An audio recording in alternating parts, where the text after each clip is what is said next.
Hello, everybody. Welcome to tonight's stream. This is the Art Lounge Alley. It's Figure Drawing Basics, part 126.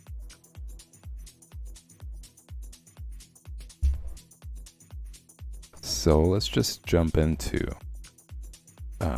what I'm going to be doing today, which is more hands. That's right, more practicing of hands.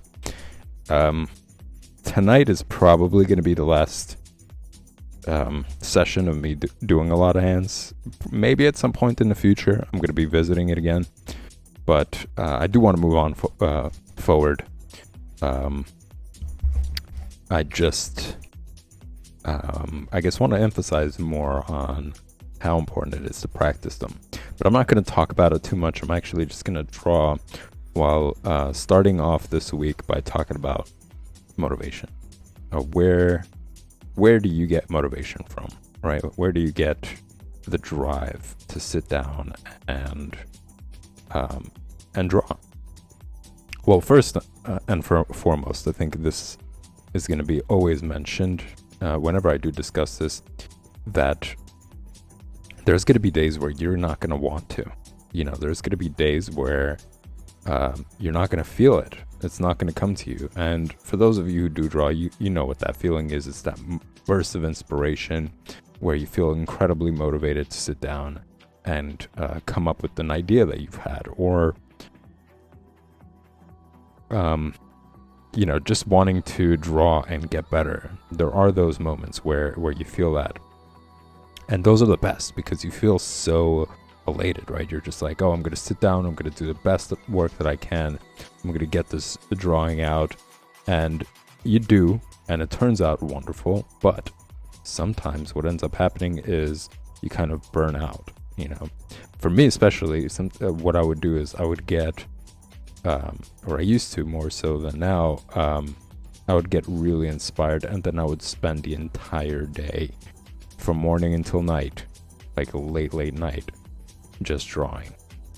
And it would be great because I would get a lot of stuff down and the drawing would look great in the way that I wanted it to look, and it's positive. But as I mentioned, I would get burnt out, so the next day it wouldn't be the same. And for a lot of times it's not even so much that I don't want to, it's just not being in a habit. If you don't create a habit for yourself to sit and draw every day, it's a lot harder to maintain that. It's just something that is common amongst all of us. And for those of you who are procrastinators, you know exactly what I'm talking about. So just going back to the idea of like, where do you get motivation from? And for a lot of instances, for a lot of times, even now, despite me really enjoying it now because I've been in the habit of it, it's just kind of, you have to approach it in a mindless sort of state of mind. You're not thinking about it. You're not questioning whether you're feeling inspired or not. That isn't even a topic in your mind. Sort of like something that I mention very frequently, the idea of like you having to brush your teeth. You have to do it.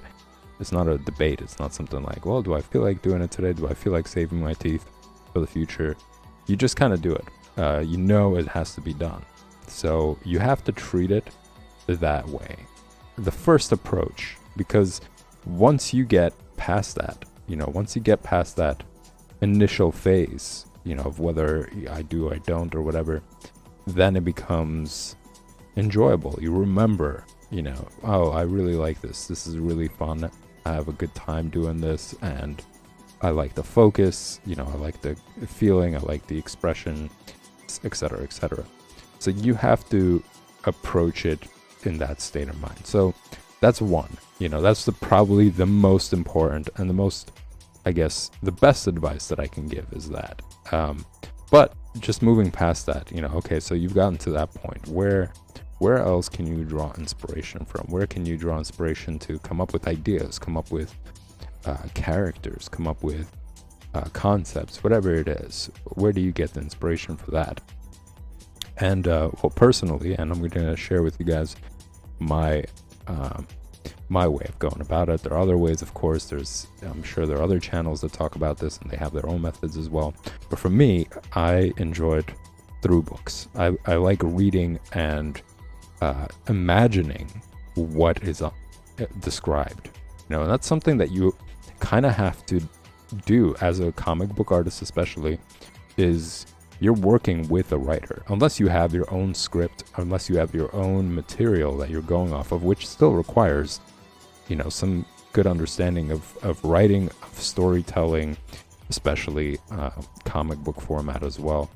You have to be familiar with that process. So nothing gets the imagination going by actually reading and imagining what you're reading, the characters that are coming up in the story. That I think is an excellent way of getting your creativity going. I like reading philosophy books, I think, because of that. Just having to think about all these different things regarding life, all the different concepts, all the different explanations. They bring in a lot of different imaginative even concepts, but that's for me. I think there's a lot of really good books out there. There's what do you call it? Dune is like one of them. Dune is excellent. There's there are continuations of game series as well. Like I know that there is what is that? Elder Scroll is one of them. I'm sure there's like a bunch of books on there. There's Assassin's Creed. There's books on that. And all those books are great motivators, because they're very creative. They're imaginative. It's a great storyline. It's very good about describing what the scenes are. So you kind of get into it, and that brings out all sorts of ideas, and I think writing in general is just incredibly important. As I mentioned, whenever you are drawing something and you're learning something, it's best to write down what you've learned so that next time you sit down and you start practicing, you don't have to recite or try to remember, off the top of your head, like, what were the things that I had to keep in mind? Oh, I have to draw lightly. I shouldn't have to press really hard on the paper. That's something that I have to be very conscious about. I have to think about the relationship between objects and so on and so forth. Like some of the things that I discussed within the streams, it's a lot easier to just have that written. And when you sit down, you open up your sketchbook and it's right there for you. You just kind of brief yourself like, okay, this and this is what I have to do when I am warming up. I should try doing this and this. And that really speeds up the process. You're spending less time, or maybe you won't even remember, and then you'll remember it much later. And instead of learning something new, you're just like, oh, that's right, that's what I was supposed to be doing, and you're kind of doing the same thing you did yesterday, as opposed to just having a brief overview and getting to it immediately and then moving forward to something else. So writing in general is really helpful, I think. Also when it comes to ideas, let's say you're reading a book and you come up with the concept, or there's some image that really looks cool in your mind, and you want to try and illustrate it. You want to try to draw. You want to create this character that you're reading about, or maybe it inspired you to create some sort of character. So you have something there. You got your notepad there, and you could just write down the ideas, and then next time, you're blanking out. You're sitting down to draw, and you're blanking out on like what you could draw. You could open up that book, and you could be like, oh, there's this idea, I could do this, etc. So reading, writing, they're both really healthy, that's for one, and they're very helpful in the process, in the creative process, and you staying motivated, you having all sorts of ideas. Those are both very useful tools and skills, and with that you end up improving so much more. You end up improving your vocabulary, your ability to write and express yourself. Like, there's a lot that comes with it. So you're getting multiple benefits here. It's not just for your creativity. It's not just for your art. It's also for your self-development. Your ability to, as I mentioned, express yourself better.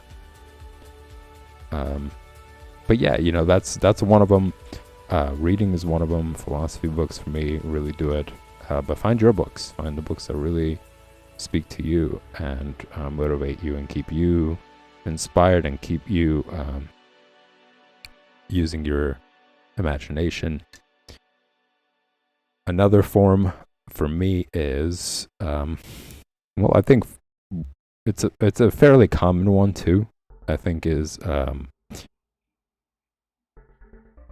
surrounding yourself with what you're interested in. So if you really like comic books, have them pinned up on the wall. Look at them. When you sit down, you see it, and you're like, "Oh, that's so cool." I want to be able to create this content. So that could motivate you to sit down and do it. I think movies are also a really good source of that. Pay attention to what's going on. Pay attention to how the story is being told, because essentially comics are movies, but they're still images, and movies are moving panels basically. So pay attention to how the camera moves. There's certain moments where, let's say, the character is talking, it's not constantly switching over like scenes nonstop. There are points where it's just still and the person is speaking. There's something that's going on over there. That's panel 1 right there. And then panel 2 is the next shot, where the camera switches. It's a different perspective. So pay attention to these things as you're watching them to get like a better understanding, to stay in the creative zone, I want to say, right? Because you're still thinking. You're not just like just watching, you're also learning from it. And I think that's also a really, really useful tool, because there's some directors that are excellent. They really know how to keep the eye engaged, as far as the storyline goes, as far as how the story is being told. They're really good at it. So, and every single one of them has their own style. There's certain things that are unique to each director. So you could learn from your favorite directors, notice what you really like, maybe incorporate it into some of your work, borrow some elements, borrow little things here and there to be able to tell the story. Until you get more and more comfortable, you get more familiar with camera work, panel work.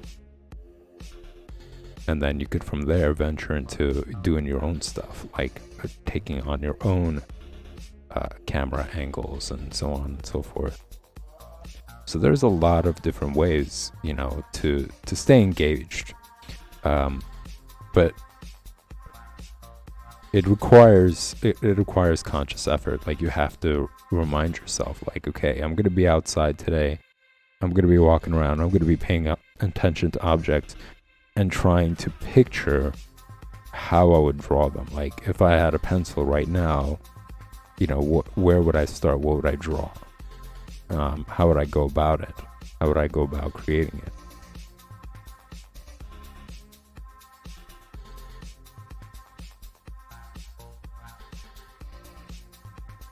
It's really useful to just stay in that creative zone with these these things in mind, these ideas in mind.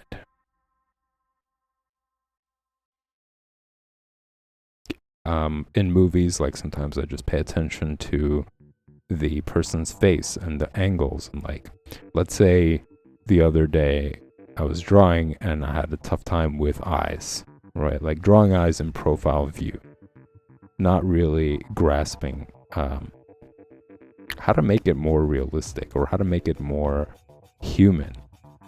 Um, and just pay attention to what the faces look like in profile. Like, keep an eye out for it. And the moment that you see the actor in a certain perspective, the perspective that you were looking for, try to observe as much as you can, specifically about the eye. Let's say if you were having a tough time doing the eye in profile view, try and capture it in that short period of time, like what it kind of looks like, and memorize it.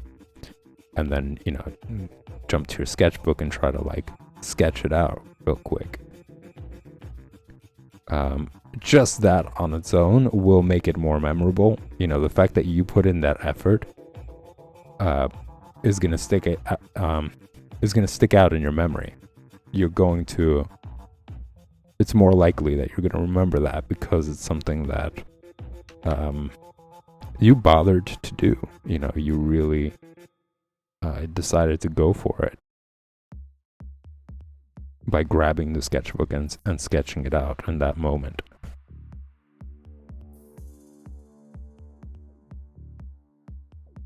So all these things, I think, are just ways to stay motivated.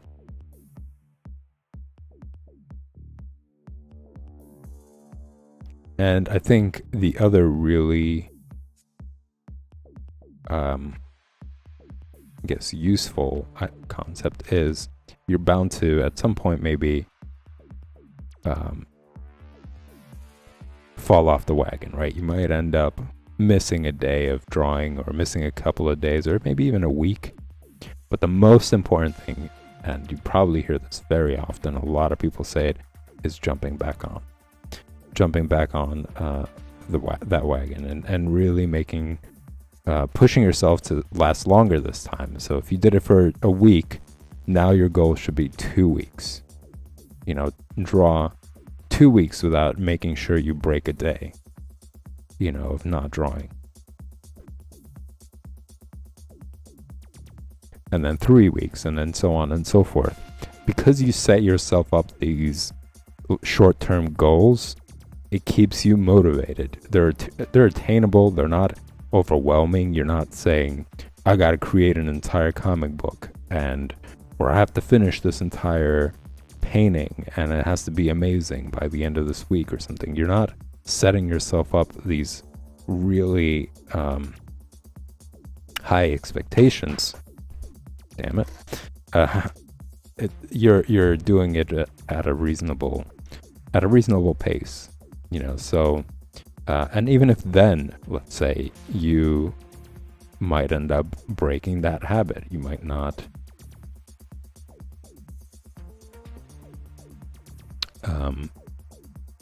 draw as much as you should have. It's important to just jump back on. Don't spend too much time feeling frustrated. It's better that you just get back to it. And we're all susceptible to that. I think it's not uncommon. It doesn't mean anything. It's just something that happens. So, but remember, the best and the most useful advice that I gave today is just do it. Just do it. Don't even think about it. So next day when you're like, oh, I missed a day and yada yada, like, don't even get into that dialogue in your mind. Just sit down and do it.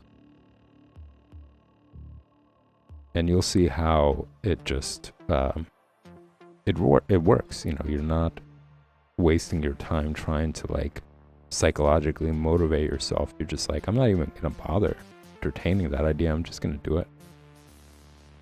Just picture like you're about to go and brush your teeth. You gotta do it. Psych yourself out a bit. And I guarantee you, at the end of the night, you're gonna be happy with yourself when you reflect and you think, what did I do? Did I do what I was supposed to do today? And you're gonna remember, like, yeah, even though I didn't feel motivated, I still sat down and I started drawing. and I got over my, I got over the hurdle. I got over that initial stage, so I'm happy about that. You know, it's important to reflect and think about those things. Think about the achievements, to keep you motivated as well. You know, not just thinking about like, oh, I didn't do this and this didn't happen. Let's say you sat down and you didn't come out with the best results. Like, the most important thing is you actually sat down and you started doing it.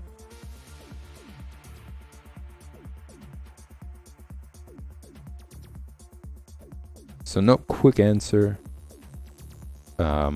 just aside from just doing it.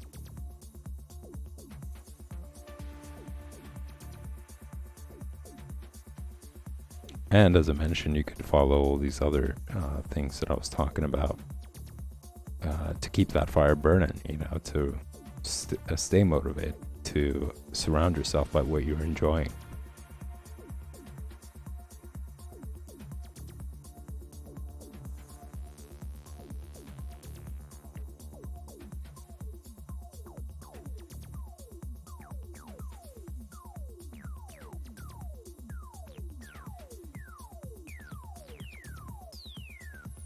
So through that rant, you know, I've been just kind of drawing hands, but I am gonna do a quick example for those of you who are tuning in. You're new. Just talking about how you could learn this method that I was talking about for the past 2 weeks, I'm gonna say, and that's the cube form. Using the cube form to construct hands or any other part of the body, really. It's a very, very useful tool. It's something that even professionals use. You know, just more of that, a bit of a technical approach. And it's very useful for other things, not just hands, not just the anatomy of the human figure. Could be used for machinery, you know, if you're drawing cars, let's say, or even if you're drawing buildings. You know, this idea, this cube form is really helpful. So I'm gonna get into that in just a minute. I want to render this, give it a little bit more detail.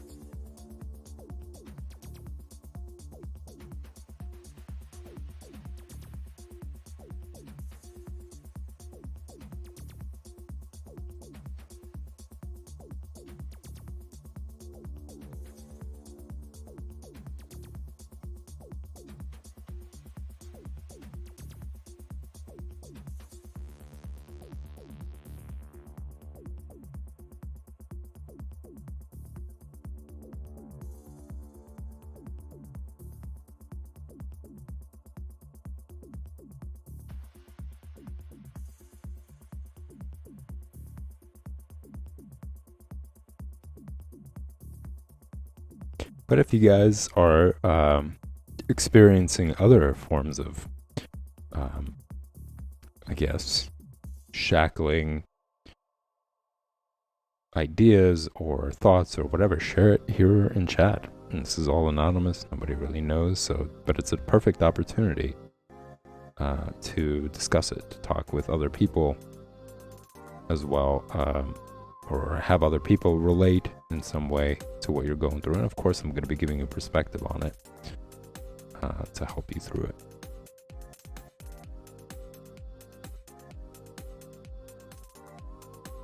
Sharing is always welcome. Okay, I'm not going to take too much more time perfecting this. I'm going to move on to the example I was talking about. I'm going to try to do it a lot bigger. You know, it's going to be a bigger example for the sake of showing you guys more. So I'm going to use this box form here.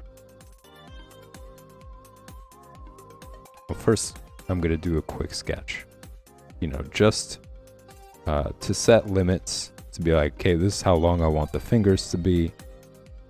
This is how long or how big I want the entire hand to be.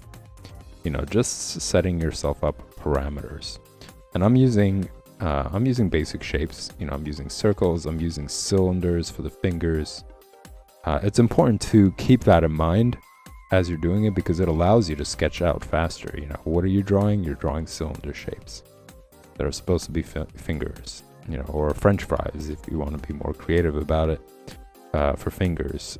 And that, just having that in the front of your mind, allows you to sketch it out a lot faster.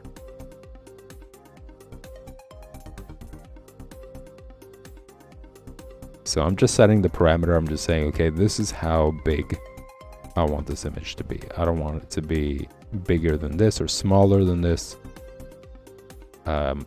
This is that quick sketch, the initial sketch. So from here, I'm going to start constructing this box form.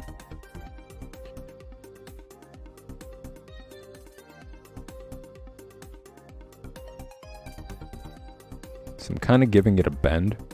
You know, this you'll see as I'm constructing it, I'm kind of giving it a bend.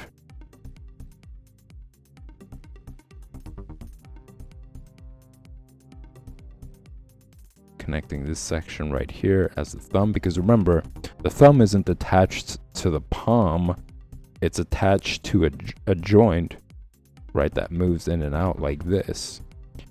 Instead of just being how it is to the fingers. Like, you see how the fingers are attached to this section right here, there's no other part to it. Well, the thumb is different. It has another joint right here that allows you to move it inwards. So that's a really important thing to notice, because sometimes when people are drawing it, they forget about this section right here, and they just kind of attach a thumb to the palm itself, like this whole piece. So I'm indicating it right here, just showing that it's connected to this other section, this meaty part.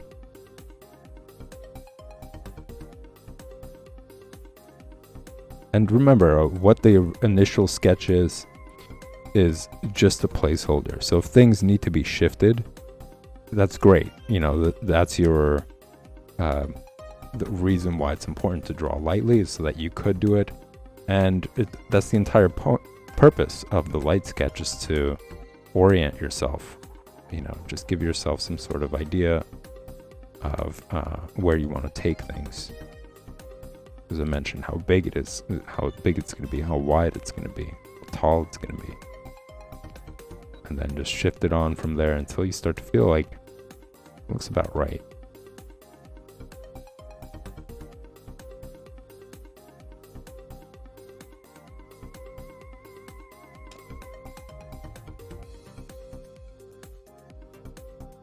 So, we got the bend right here for the palm.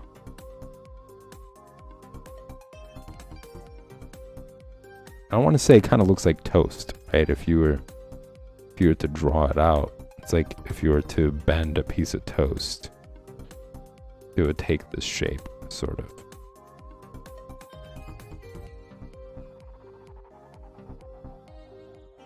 So that's what you're kind of seeing here. It's this shape, and with this shape I have this section right here for the thumb, and I can add it. But yeah, I'm just making it a lot bigger for the sake of giving you guys a better example. And then I'm going to divide this section right here, I'm going to divide it by 3 lines, create 4 sections. And then from there, I could start actually building the finger. Now remember, when it comes to the joints, it's not 4. And this is something that I was mentioning several times last week. It's not 4 joints. It's not 1, 2, 3, 4. It's 1, 2, and then 3. So see that? So 1, 2, you're bending it halfway, that's 1. Then you're bending all those, the tips of the fingers together, that's 2. And then watch where 3 is. It's not here, which you would think, right? Because you're just like, oh, 1, 2, 3. And then 4 is going to be the tight fist. This is just so that you can create more pressure as you're squeezing your fingers. You know, it allows you, it's wiggle room. There's some movement there. This is all padded, really. So watch again. Halfway, that's 1. Because you can't bend the top fingers first. You can't bend these the top joint of the finger yet. It comes down to right about here where you're able to really squeeze those fingers in. And then 3 is the fist. So it's not, notice, it's not here, right? It's right here, actually. That's the last bend. It's the knuckle area. So really, really, really important thing to take note of.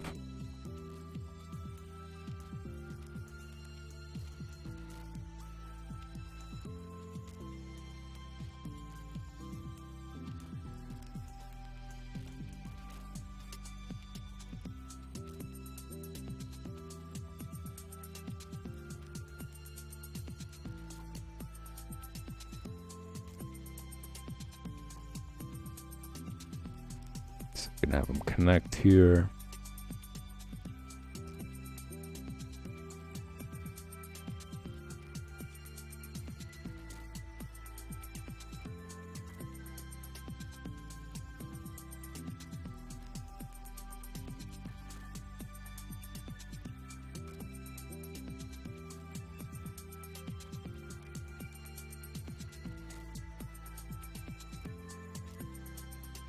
Notice how I'm extending from the box.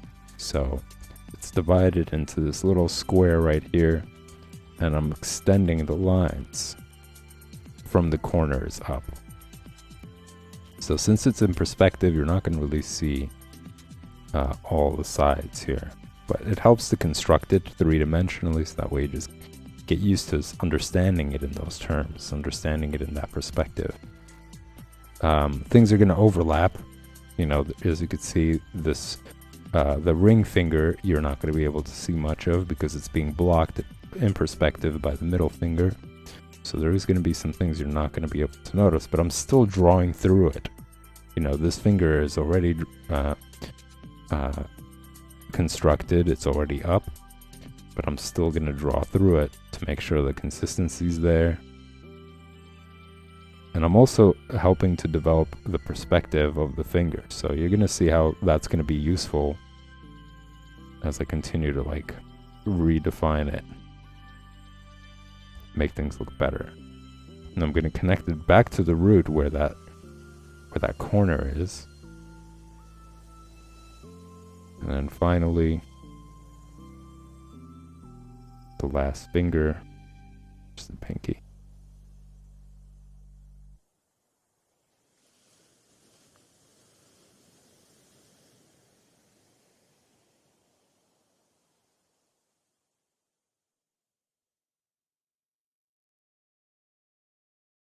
And then from here, as you can see in this example, that's where I'm going to start constructing the knuckle from that little corner right there.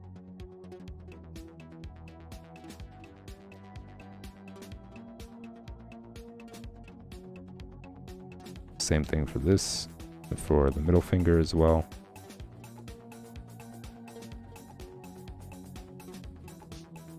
And this takes some practice to get used to because there's so, like, as you could see, there's so many lines going on here. You know, don't expect it to be easy. It's going to be confusing. You're learning another technique. You know, it's not really meant to be easy. It's meant to bring you accuracy. It's meant to give you another approach to making sure things look right. So there's a learning curve to it. Probably have to do this multiple times over and over and over again until you're able to do it properly. So notice here, right, I erected the middle finger here, and because I drew it in perspective, I drew these sides, right? I made these like long boxes basically. Because I created this side, there's also this side. It allows me to draw the nail in perspective to the fingers themselves. You know, making them look right according to the perspective. Because that is everything. If you mess up the nail, you know, let's say you draw the fingers and they're really well done, very well rendered, but you mess up the nail and it's off in perspective, it's ruined. You broke the image basically. You didn't adhere to the perspective completely.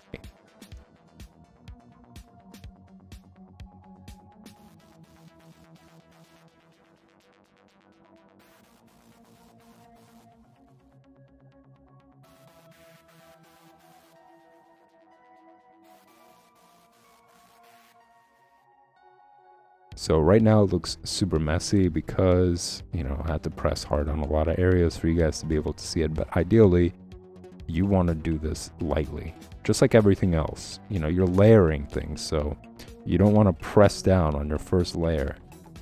And then by the time you get to the third layer, you don't know which line is which because they're all about the same strength. You've put down the pressure on all the lines the same amount. But again, here you could see I erected the ring finger, having it shaped like a cube basically.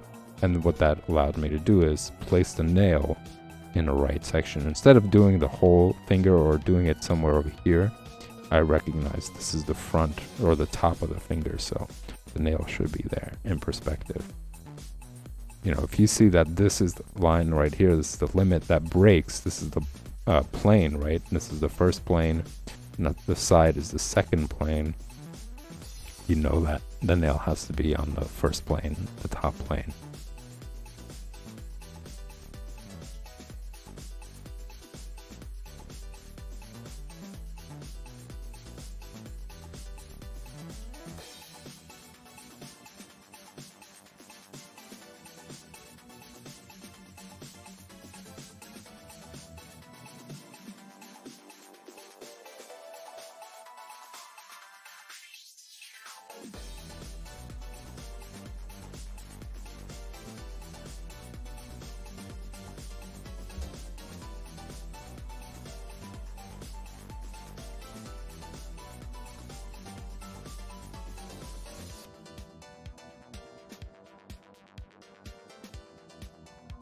Adding some character to the fingers by defining these little sections right here, this extra skin that allows the bend. You know, if it was smooth, that means the skin is really tight on the finger and we wouldn't be able to make these bends.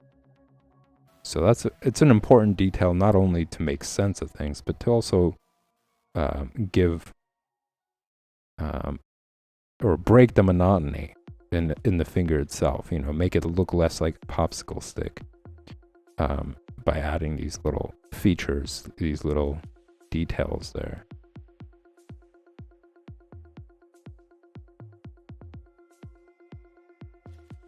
But when you're drawing from reference, really pay attention to the nail. How big is it supposed to be? You know, you don't want to draw the nail huge.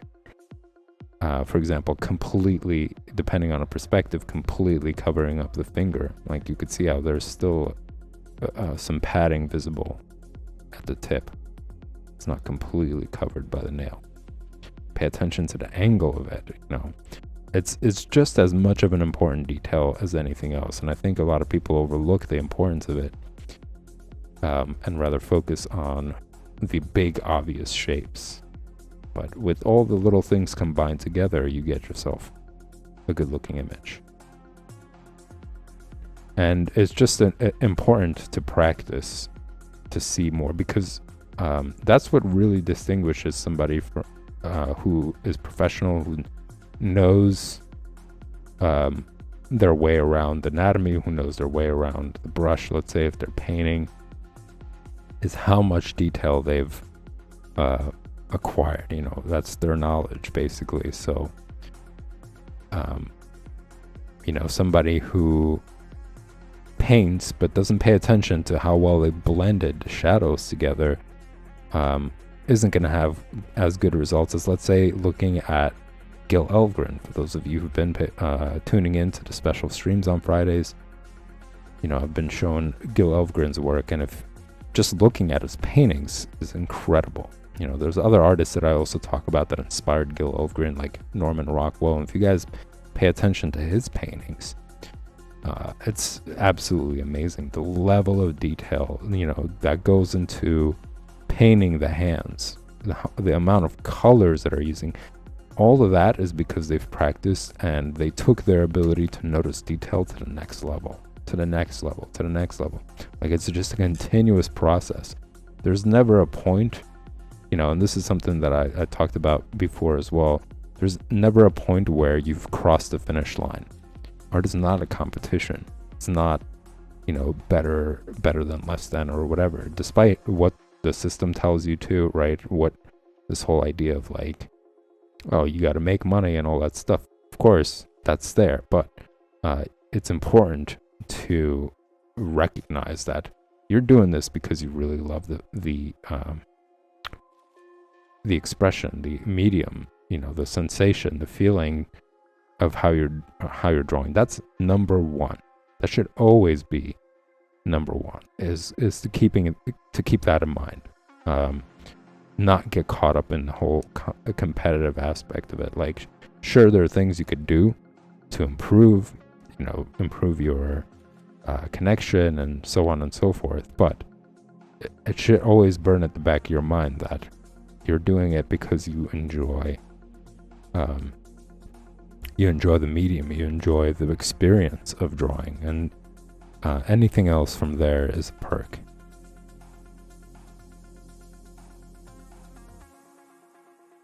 But yeah, just getting back to what I was saying is that there is no finish line. There's no point where you've made it. You're always learning. There's always something. If you want to be really good at drawing, if you constantly want to reach new levels, you have to know, not just think, but know that there is no finish line, that there's never going to be a point where it's enough. And that'll keep you motivated. That'll keep you paying attention to more detail. Not that I'm saying you can't enjoy your work. Of course you should be able to say, oh, this was a good job done. I really like how it turned out. The face expression is great. The idea was awesome, or whatever. Enjoy your work, but in terms of trying to assume you've crossed the finish line, well, you could, but that's, I feel like, when you're going to stagnate. That you're going to be stuck in a certain way because you feel like you've achieved it, and it might even get boring because you're just not challenging yourself anymore. You're not trying to level up or try to see something, like take things to the next level with your work. You've made it, you've crossed the line, you've achieved, let's say, a style, or you got that job or whatever, and that's pretty much it for you. It's always good to try to challenge yourself and see new things, new details, keep it fresh.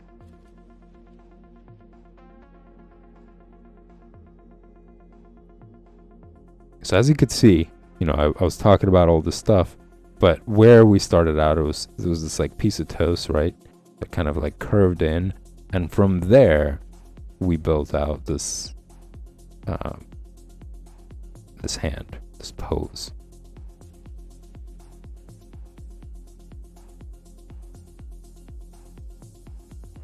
So it's very useful. It really just sets up an easier approach to perspective, like the way that you're the angle of the hand, the angle of the fingers, angle of the nails on the fingers, etc. It helps a lot with all those things. it's like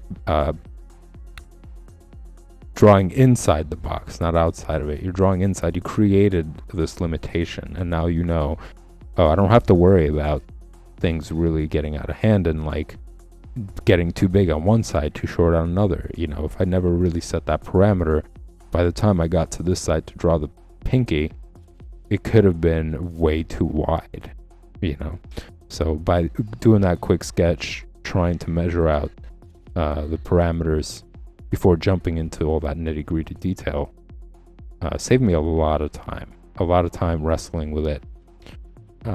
But remember, this isn't forever. This is just in the phase of you learning, understanding things, because once you see things the way they're in their proportion, the way they are in the right perspective, it's hard to unsee it almost. You train yourself to look at it and keep looking at it in this proper perspective, that when you see it out of that perspective, when you see it outside of that angle or whatever else, you want to correct it. You already are so used to it. It becomes intuitive. The same way as I frequently mention, when it comes to reading, you don't have to recite the alphabet. You don't have to look up all the words. There are a lot of words that you've just read over and over and over again. You probably had to look up several times, to a point where you don't even have to think about that anymore. You don't have to recite it that way. It just comes to you. So the same thing is going to happen with your drawing.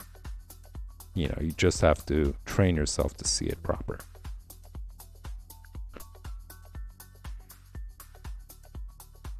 All right, everybody. With that said, I am I'm going to take a quick break, and I'm going to get ready for the next stream, which is going to be John Buscema's Conan the Barbarian. I'm going to be drawing comics, basically. I'm going to be continuing on.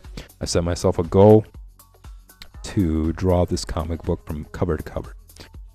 Every little detail, every single thing, as close to the original as possible. And I've been doing it once a week, but it's been going on for a while now because I had to limit it to once a week. But I'm always happy to get back into it. It's a lot of fun. I really love looking at John Buscema's work, and you guys are going to get an opportunity to see that, for me to talk about comics as well. So make sure you stick around. And for those of you who are just tuning in for the very first time, just remember, if you enjoy this content, to hit the like and subscribe button. They're both greatly appreciated. And yeah, I'll see you guys in the next stream.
Hello, everybody. Welcome to another stream of the Lounge Alley. This is Drawing Comics, where I'm going to be doing more of John Buscema's work, getting closer and closer to finishing up the book. I set myself up this goal of drawing the book, the comic book, or that specific issue from cover to cover. And for those of you who've been along the ride, you guys have seen me come halfway through. Now at this point, it's unfortunately only once a week that I could afford time to dedicate to it, so it's a lot longer than it should be. It should be a lot faster. But I'm going to be continuing on that in just a few, right after I introduce you guys to this new comic book. Well, it's not really new, but I haven't really talked about it on stream. I figured, why not introduce everybody to Moonshine? For those of you who have actually been sticking around since the beginning, I did introduce Eduardo Risso before. He is one of my favorite artists, who did 100 Bullets. It's another really great comic book. If you guys missed it, you can check it out by heading over to the video section on Twitch and filtering the videos based on collection. It's going to open up a folder for you, or multiple folders, one of them being special streams. And over there, you guys will find pretty much all of the special moments and streams throughout the Art Lounge Alley. One of them is going to be 100 Bullets. I talk about that. I talk about how amazing his work is. I bring up specific points and panels to talk about. But this is another book, actually, and it's done by the same writer, Brian Azzarello and Eduardo Risso. So two of my favorites coming together to create Moonshine. I am guilty of not reading it just yet. You know, I guess I got so much going on, so much on my plate that I'm kind of putting it off a bit. You know, there's other comic books that I'm reading, but I'm excited to have this on waiting for me, basically, after I get through the other ones. Absolutely love his work. It's unfortunate that Patricia Mulvihill is not the colorist, because I really loved the combination, you know, of all of them together. Brian Azzarello, Eduardo Risso, Patricia Mulvihill, they did such an amazing job when it came to 100 Bullets. I really love that comic book. But here, Eduardo Risso is actually doing the colors, and he's done a really awesome job. I gotta tell you, I really love the colors here, how he's done each and every single panel. But on just quickly going over, at first when I looked at this, I was like, this looks familiar. It doesn't look like Eduardo Risso's work. It looks like Frank Miller. And surely enough, like, I didn't realize it at first. I didn't really, I guess, pay attention that much, but then I realized, I looked inside and it says Frank Miller, variant cover artist Frank Miller. And Frank Miller is also, I want to say he's an indie comic book artist, but not really. Like, everybody knows Frank Miller for Sin City, the movie Sin City, the comic book Sin City. It's one of the things that he's really well known for. He's really popular for. But I really like his style, and his style is, I guess both of their styles is very similar, because Frank Miller also uses shadows really well. Like, the contrast between light and shadow is like one of the things that he's really well known for. And for those of you who have seen the movie, you'll know exactly what I'm talking about. But Eduardo Risso is also incredible at it. He adds such drama, and as you could see in a lot of these panels, it's very much present from this, you know, from all these dark shadows that you see here to like this right here, having the guy in the background, but you could see his eyes still. He is excellent at using shadows, the contrast of shadows. But yeah, just take a look. I really love the colors on here as well, and how well he chose them for the entire page, basically. And just something about his line work, you know, it really breathes life into the scene, and I absolutely love this one right here, the perspective here, and all the tiny little details that he puts into it to give more character. Like, I love this little detail right here. It kind of breaks up the plainness, I guess, of the wooden panels going across. So he adds those little things, and specifically in the center, to kind of break that up, you know, going from like more smooth planks to a little bit more grimy to smooth. I think that's excellent. And just all the little details that you see on the floor as well add so much character to the scene. And also, it's not incredibly detailed, yet it is. You know, there's detail here, but it's not I want to say incredibly technical. There's this like free-flowing sort of element to it, which I really love. But at the end, it looks incredibly professional. Also really like the face expressions that he has on here, and all the multiple lines. He's really good at it. His hands are excellent. Like, I absolutely love how he draws hands. I think that's one of his best qualities. He also has a little bit of collage going on over here, which I didn't notice actually, but if you take a look at the background here, the skyscrapers there, that's a photo that he took and he put it behind his drawings, which is really cool. It's a very cool combination. It looks beautiful. especially with the contrast between the shadows again and the light there. Very well done. But overall, you know, just without even reading the story, but just looking and really appreciating the panel work, you know, the camera angles, like that's I think one of his other strong suits as well, you know, aside from all those other things that I mentioned, his camera work, telling the story and having different perspectives to do it, you know, how he goes from scene to scene and how he designs them to look. Absolutely love this shot right here. This one to follow as well. So I'm not going to go throughout the entire comic book. I do want to get to the drawing. I do feel very inspired by looking at this stuff. I always do. Every time I look at his work, it always kicks me into gear of just wanting to draw more. But I figured I'd share it with you guys. And now I'm recognizing that I might not have shown everything in sight for you guys.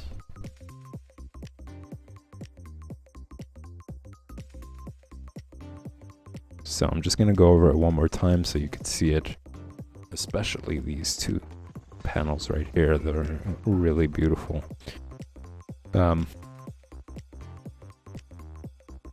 And of course, given the color, there's like variation to the colors as well, like from the warm sunlight that's hitting the desks and the walls, but it's a gradient. If you notice that it's a slight gradient from green to yellowish to orange. It's really well done. I really like how he went about coloring all this stuff. So get your issue, guys. This is issue number 1. Actually, this is the first one. It's way up there now. Right now, I got up to 6, but I want to say you have more than that. I probably have more than issue 6. It's higher than 6. That's just the last one that I've actually that I bought. But support your local comic book shop. Support this artist. It's a lot of fun. Every single panel. The story is great as well. Brian Azzarello is awesome. He's an awesome writer. So pick up your issue, guys, and check this out. It's called Moonshine. All right, everybody. So that's enough of that. I hope you guys enjoyed that. I'm going to put it back into this right here. Keep it safe, which I haven't been doing so much with what I'm going to be working on today. So for those of you who are tuning in, as you could see, these are the current panels that I'm on right now that I finished. I'm going to be moving on to the next one, which is going to be this one right here, which is pretty fun. I love drawing their faces. I love how John Buscema draws the faces. So this is an old book. It's halfway through, as you could see. Like once you start seeing the staples down the middle, you know that it's halfway through the comic book. So I'm hoping to get this done and get started on this one. This one's going to take quite a bit. I'm skipping this page because these pages have been done. And for those of you who haven't seen them before, I'm going to just show you guys.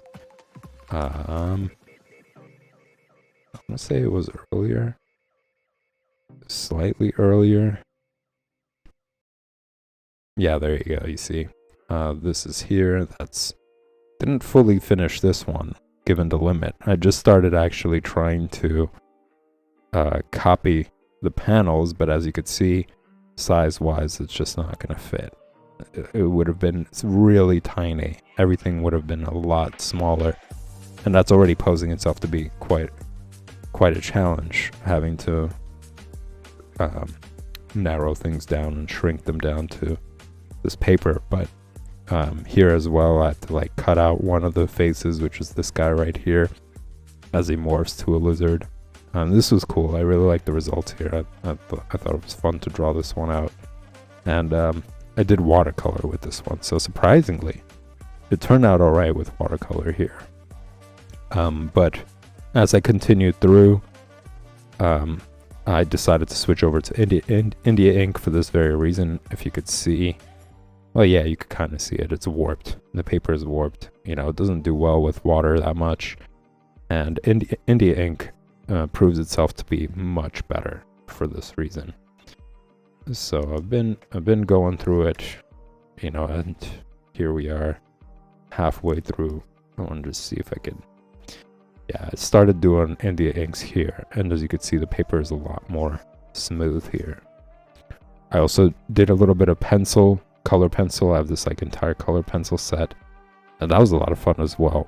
But I do enjoy using the brush, so I kind of want to incorporate all of that into this whole project.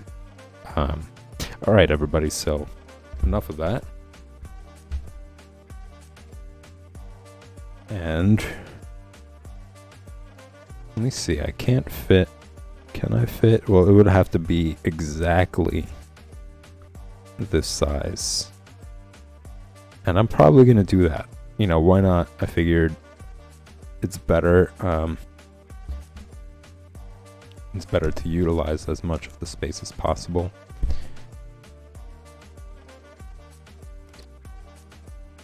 So this is going to be another really small drawing, but worth it. So I'm going to start out, like I always do, with drawing the panel.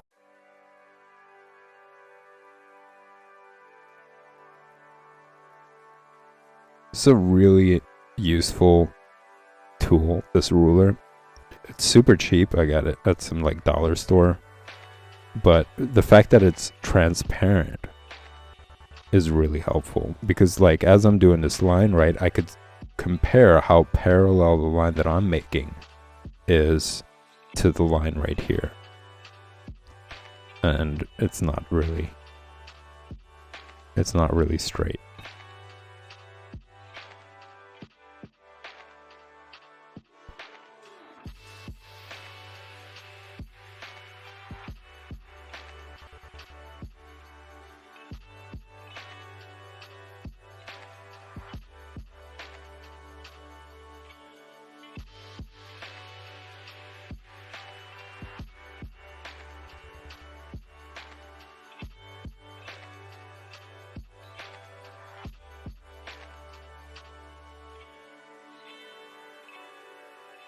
Okay, I'm going to say that that's about right. And any changes to the panel itself, I'm going to do later.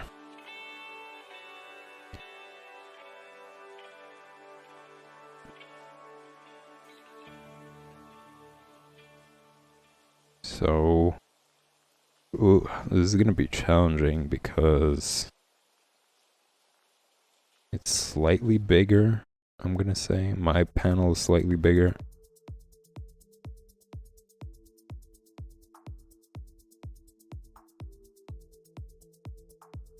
But I'm going to do a quick sketch of everything. I'm going to use 3 circles to cover their face, basically. Make sure that their face fits into the panel. Not fully for this guy in the background. Guy who saved Conan, basically. So Conan has a bone to pick with this cult leader, basically. Sound familiar? There's cults going on right now. He infiltrated their cult meeting, and he was discovered.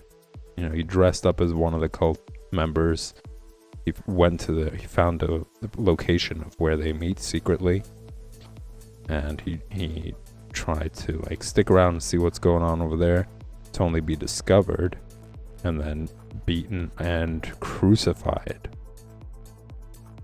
in the middle of the desert on this dying tree, this dead tree. So there's a lot of symbolism there. It's actually a really cool panel. You guys can like skip back several several streams to find out what happened there. But it looks like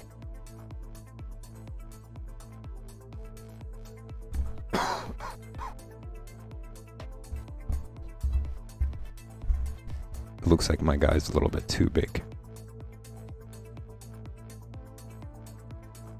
A little too big, and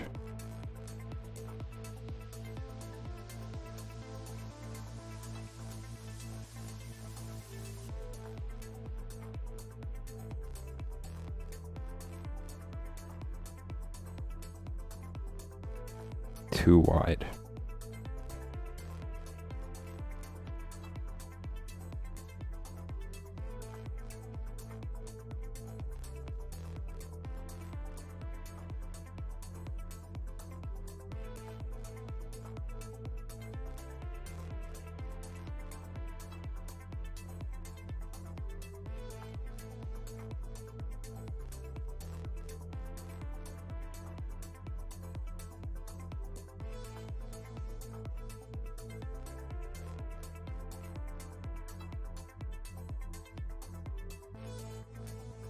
This is quite a bit of a challenge because it really is about the same size. So I have to draw things to the T in order to make sure everything fits here. Because the space between like the top of his head, you know, where his hair is, and this panel right here, maybe the panel is a little too wide. Or too long, rather. Like this space right here, I want to say is a lot longer. Like it should be about there.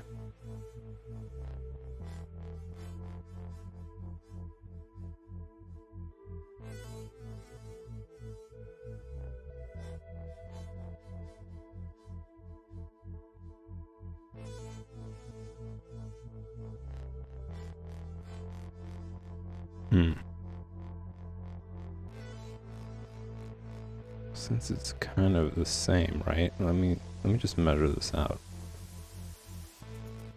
Yeah, like my panel is slightly bigger.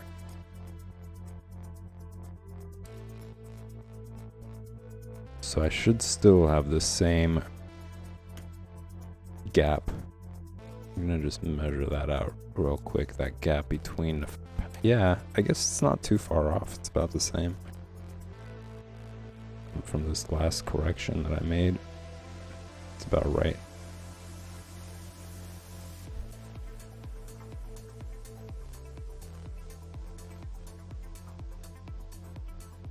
But aside from just really enjoying John Buscema's work and like learning from it, I'm also trying to level up by paying attention to like the smallest detail to get it almost to the T of the original. Yeah, to take my like attention to detail to the next level. Become even more aware of little things on there.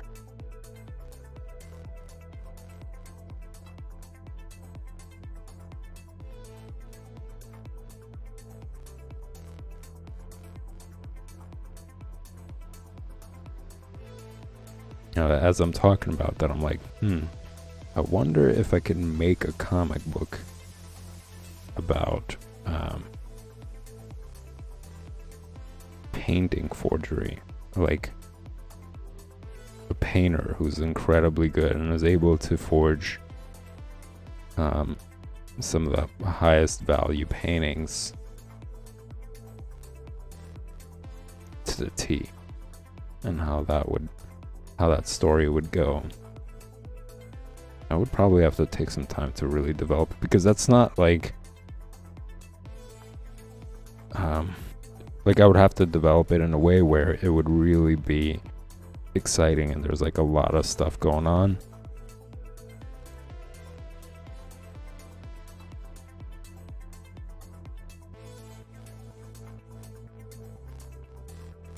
Because that idea is cool to me. Like, I think it's not your typical, like, I would want to turn that into a movie,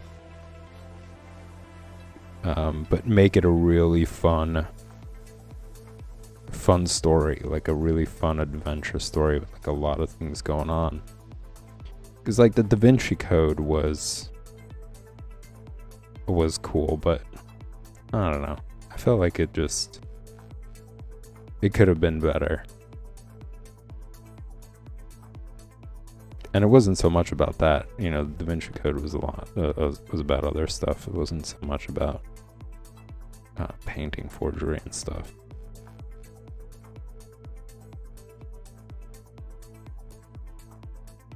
But because of that pursuit, it would be cool to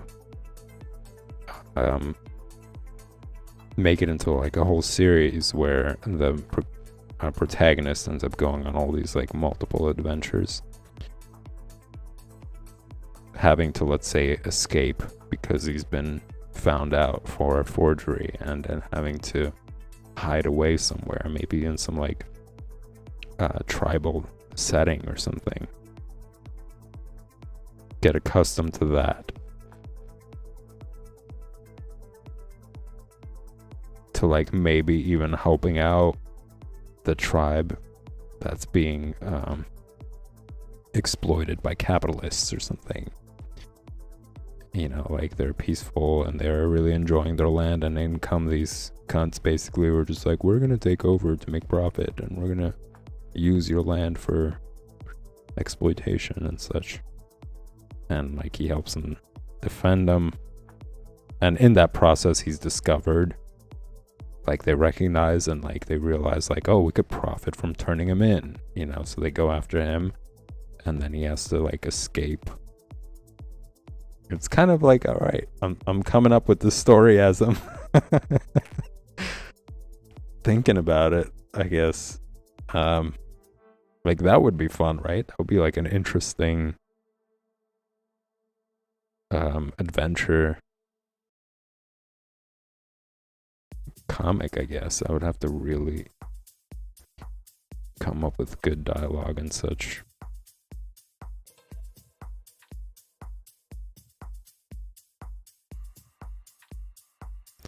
So much to do, so little time.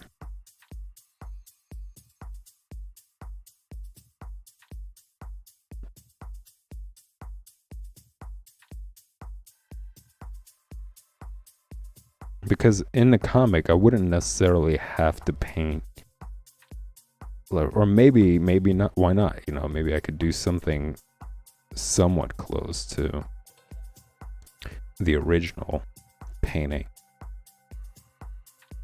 Maybe like a close-up shot or something in one of the panels to say, you know, this is the forgery of so-and-so. And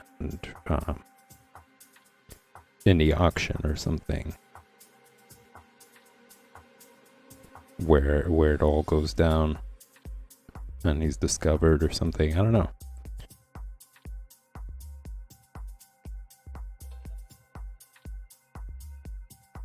I have like other ideas for comic books, but having to write them while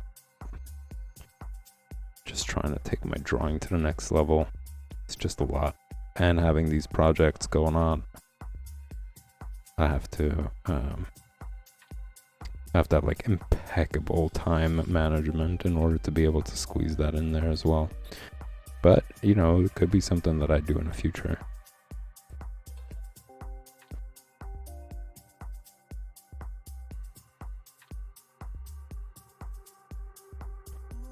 I think I would probably just have to take my own advice on it and approach it more of just like one page written every weekend or something, you know. Like I would sit down and write one page, and then if I can't afford more than that, eventually I'll have a story written out, you know, if I just do one page per week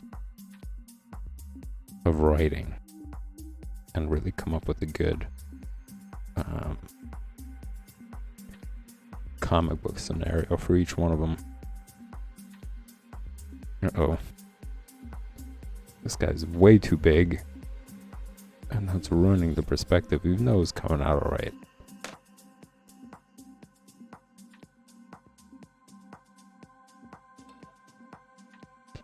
I have to draw him smaller because he's further in the back.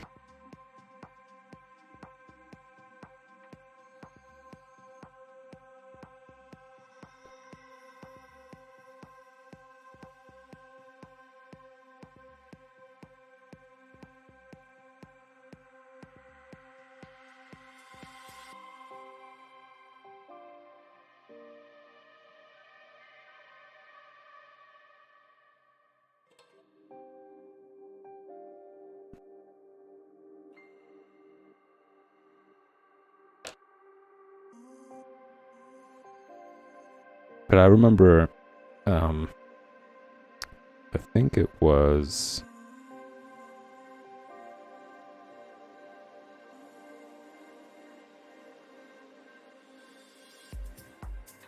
I'm trying to remember what the movie was.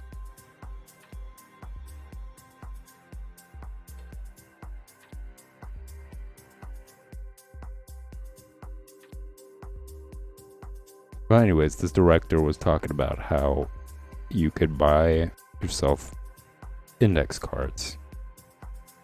And on each index card, you write out the scene. So it could be like, scene 1 is index card 1. And you describe the scene, and on the back of the index card, you write the dialogue, I think. I think that was the method. And then by the end, you know, you got yourself like a script, basically.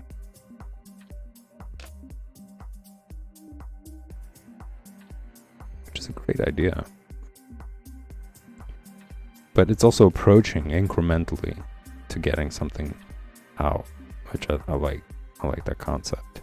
Because it could be overwhelming at times, you know, just to think about it. Well, especially in this case, like, where I barely have any time.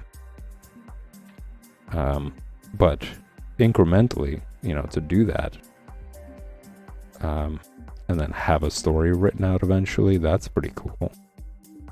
That's a cool idea.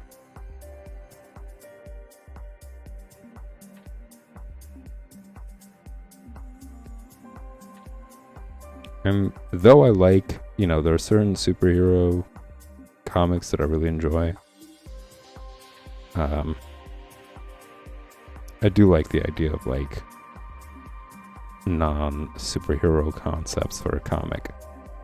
It's one of the reasons why I really love indie comics. One of the reasons why I love like Moonshine and 100 Bullets and Outcast, because they're not really about superheroes or any of that sort of thing. They're just stories, you know. They're stories. They're fantastical. Some are fantastical. Some of them have that like sci-fi element to it. Graphic novels, like they're novels, but they're told through comic book format. I like that.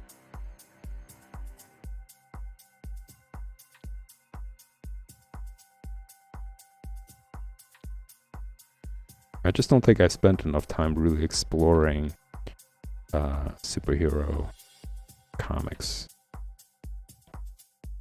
You know, I think I spent more time with like indie comics. But I'm sure if I spent more time like reading them, getting to know the stories, getting to know the depth of all of it, I'll probably get into it.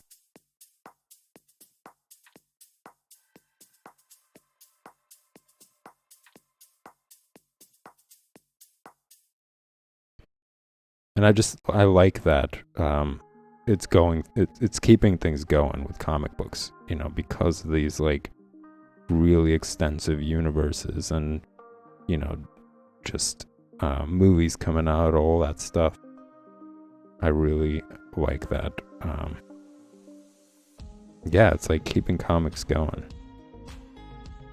And I don't see them going away. You know, there's just so much. There's such a strong basis for so many things, because basically it's a movie script. You know, it's a movie script with storyboards, which are essential for movies. So, you know, the more stories come out, the more chances there are going to be some awesome movies out. And they've already made some awesome TV shows like Preacher, if you guys have heard of that one. That's worth every minute. And I think Seth Rogen produced them, or he was like, yeah, like I think he was the producer for it. I don't think he was the director, but I think he produced it. Awesome comic book. Also one of my favorite artists as well. Steve Dillon, I believe, and I think he passed away, which is so shitty. Pretty pissed about that.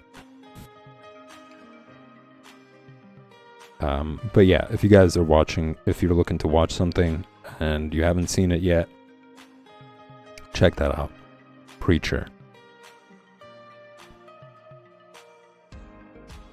And I remember when I first saw that comic book, I was like, oh, it's just like, you know, religious fanatics trying to get in on comic book.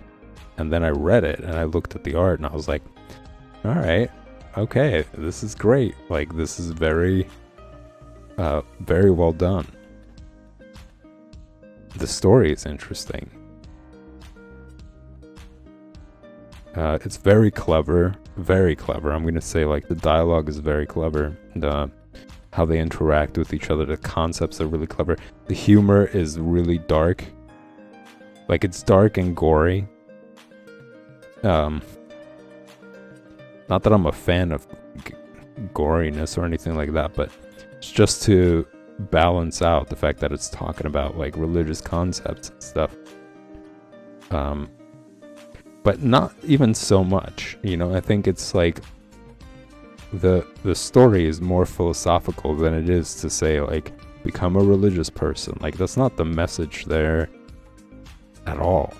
In fact, like, if I was to think back on the story and the plot, the message isn't that. It's not trying to drive home that. I mean, you could come to that sort of conclusion, you know, depending on how you see it, what you see in it. There could be something that kind of sparks that, but it's not. That's not really the intent there, which I was shocked to. Like, considering the book is called Preacher, and it's a priest on the cover of the comic. I was pleasantly surprised. And there are just so many good indie comic books out there. I almost don't have time to read up on these superhero ones because their universe is so extensive. Like, I feel like if I jump into it, there's no end, you know. Whereas I like that these stories, they do have, like, a story that starts and finishes, you know, that has this, like, message or concept or idea that you can grasp completely from beginning to end. So, not that I'm knocking the ones that don't have that. It's just, I guess it's a good thing to have a mix, is what I'm getting at. It's good to have both. But I just, for now, I guess I don't have that leisurely time to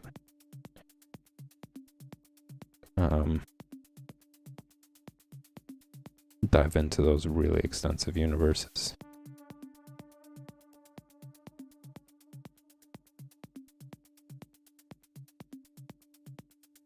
And I'm always going to prefer comic books to movies. Like, these movies, meh.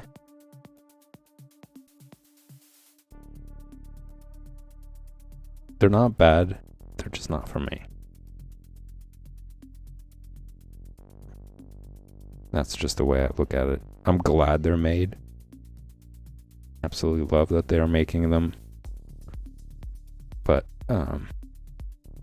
just not my cup of tea, man. I guess that's what I'm getting at.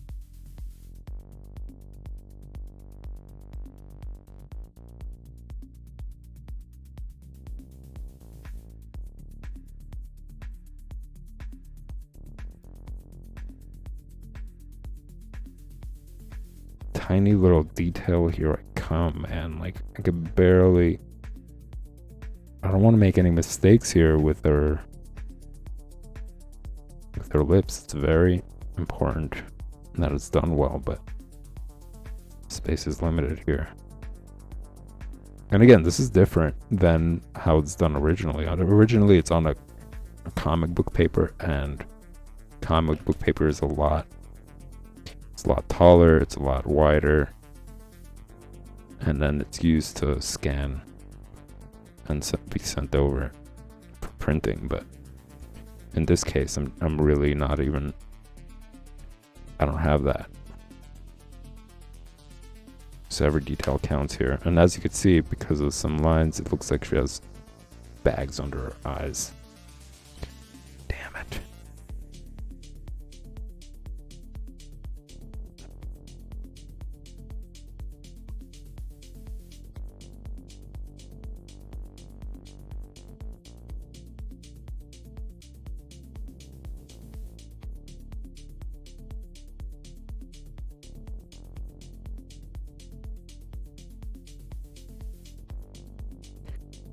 Damn.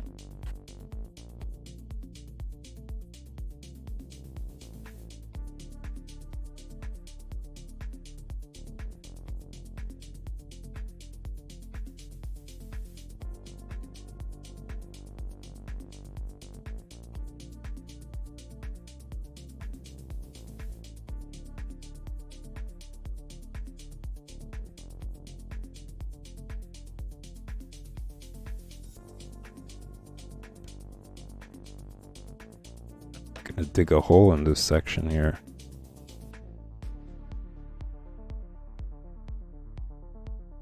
Not cool.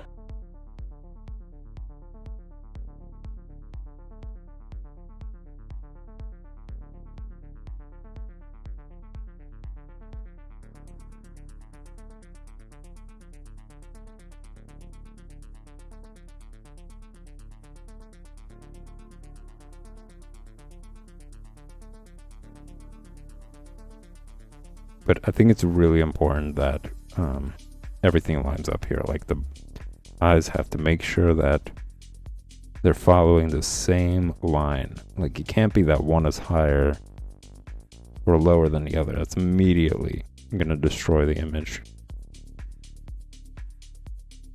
So like tiny little details make such an important role here.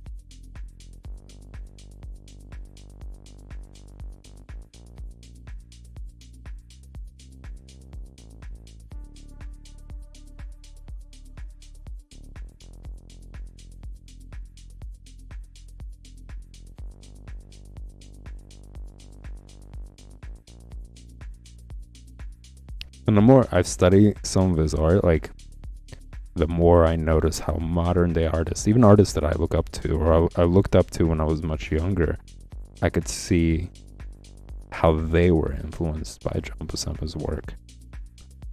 Like how he drew women and certain features. I could see how somebody really liked it and then just took it and ran with it and created their own style with that.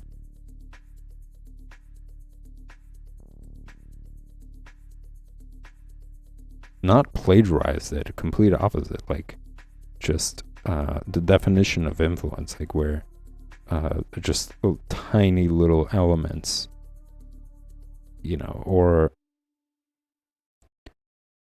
sometimes the inconsistencies, let's say, like somebody one day they draw a hand a certain way and then all other times it's different. So that one instant, that one moment of that that way of drawing the hand, for example, could influence somebody and have that be their style. You know, from that, a style flourishes from just that one hiccup that was unintentional. It spurs like somebody else's style in some way, which I think is really cool. It's very interesting. It's cool to notice that. And then there's other artists that I've seen where they're just shamelessly, like, to the T. I'm saying, like, exactly like the artist. I mean, at the very least, they're like following the artist. And I don't know if it's for admiration or for more opportunities to plagiarize, but man, I saw that and I was like, shame on this person, man. They're good at it. Like, they're doing it exactly the same, but I don't support that. I wouldn't buy their comic. I don't think it's right that they're just like, it's exactly the same. There's like not even a slight variation to it.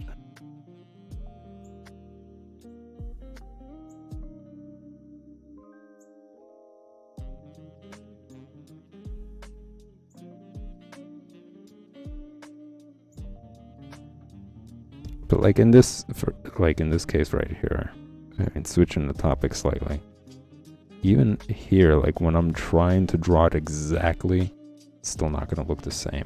You know, there's like a certain element, and I don't really want it to. You know, despite me wanting to just level up and learn and get better with my line work, it's just this idea that lines are so individualistic. You know, just a slight change in the angle, just a slight change in gap between features, or how big that you're drawing them, or small that you're drawing them in comparison to the original, already makes a huge difference. You know, it already makes it not John Buscema's work in any way. I don't know if that makes sense, but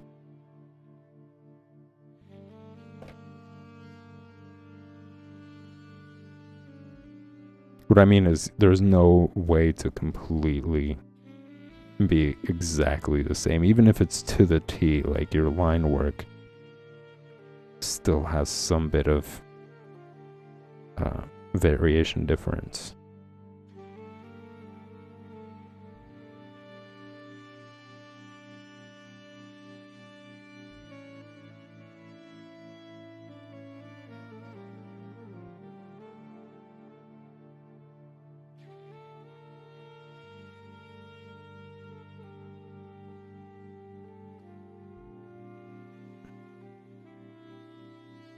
This is cool. I like this music.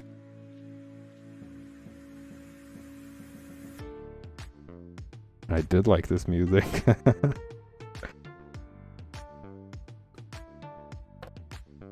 It made me think of a scene from Blade Runner, which I've yet to rewatch. And I haven't really been catching up with Peripheral. Maybe I'll do that tonight, but it's just like I said, there's like just too much going on, man. It's frustrating in some ways because I want to be able to do these things, like be able to watch these series and see what's going on.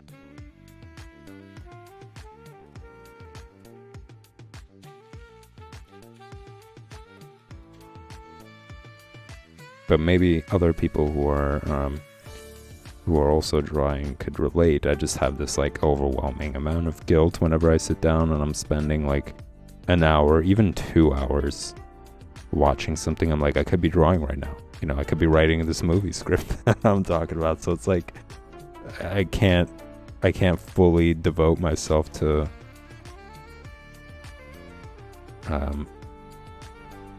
what I'm watching for that reason.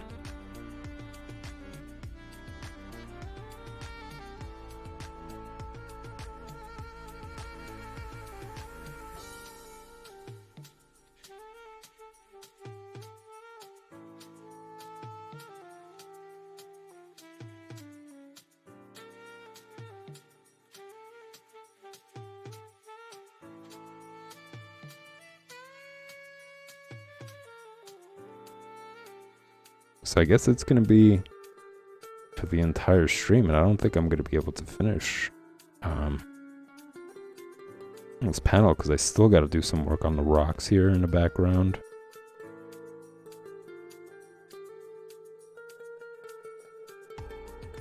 And I definitely drew it a lot bigger than the original because there's like all this that's supposed to be in shadow, and there's way more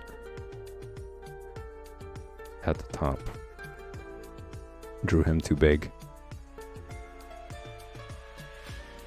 Alright, moving on. Moving on and doing Conan.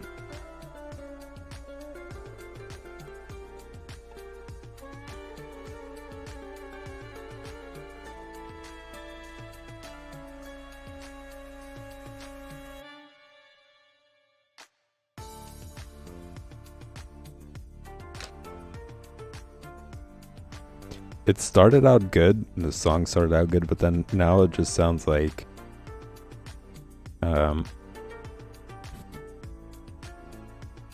some like Russian wedding music or something.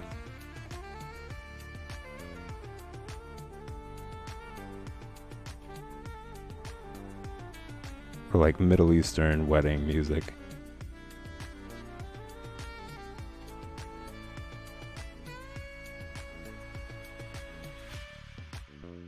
Not that it's bad. Middle Eastern music isn't bad, but there's just like a certain level where like they hire like a DJ who doesn't have like that much experience, and you know, he plays like unfitting music.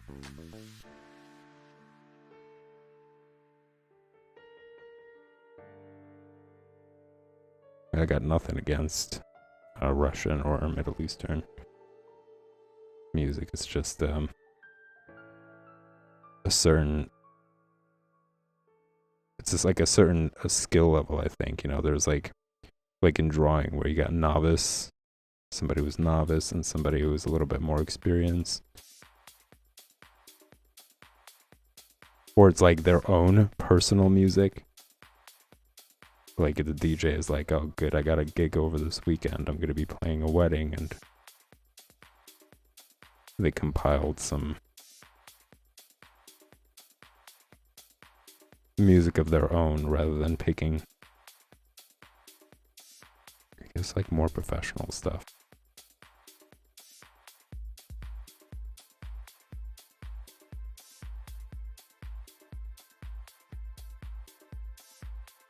Nope, this is still very different. How I'm drawing Conan's face is very different, and I think that has to do with the gap between the eyes and the nose.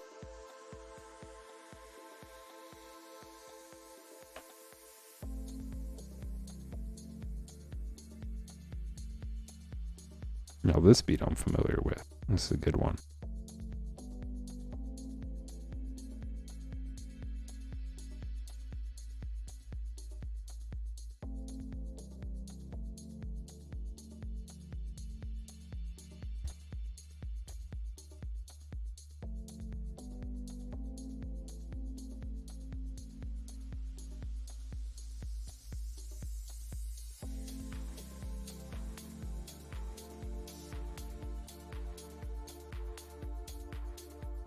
Bummer.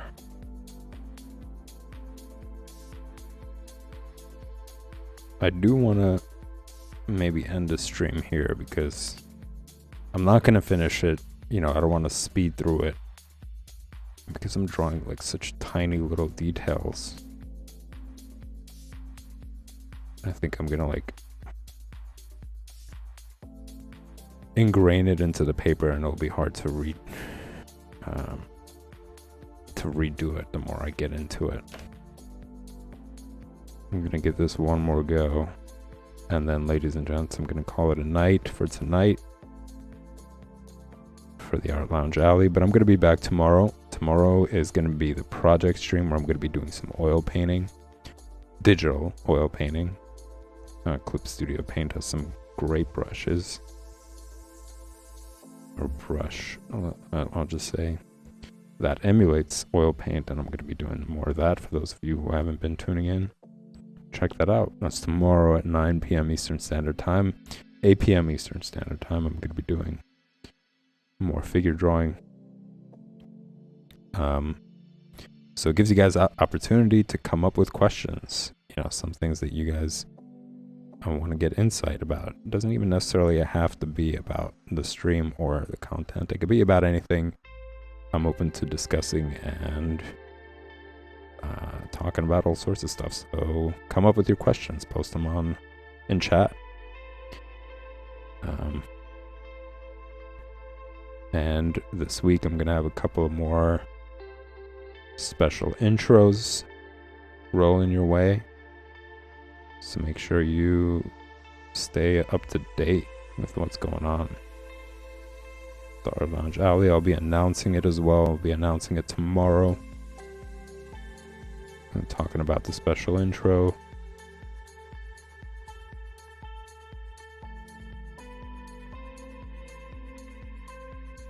All right, everybody. Thanks for tuning in. Hope you enjoyed this content. If you did, for those of you who are just tuning in for the very first.